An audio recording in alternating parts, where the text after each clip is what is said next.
Сәлеметсіздер ме? Есімім Өнербай Балғаным. Әлихан Бөкейхан атындағы Қазақ орта мектебінің 8-ші А сынып оқушысымын. Бүгін біз мұғалім мамандығы кеше, бүгін ертең тақырыбын сіздерге таныстырмақшымыз. Здравствуйте, меня зовут Кипатырова Алима, я ученица 8 А класса Казахской средней школы имени Алихана Бөкейхана. Сегодня мы будем представлять видеоролик профессии учителя вчера, сегодня, завтра. Наша классная руководительница Бакат Казанарова.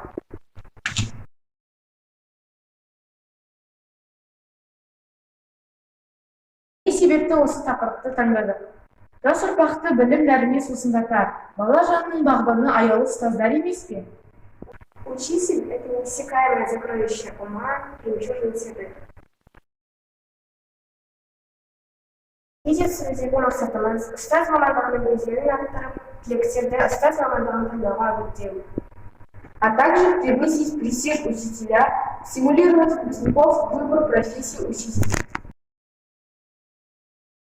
Жұмысымыздың ерекшеліктері. Жұмысымызда актіні тиімді пайдалана алдық. Процесс барысы өте қызықты болды. Мы смогли эффективно использовать ИКТ в своей работе. Процесс был очень интересный. Болашақтағы мұғалім рөлі қандай?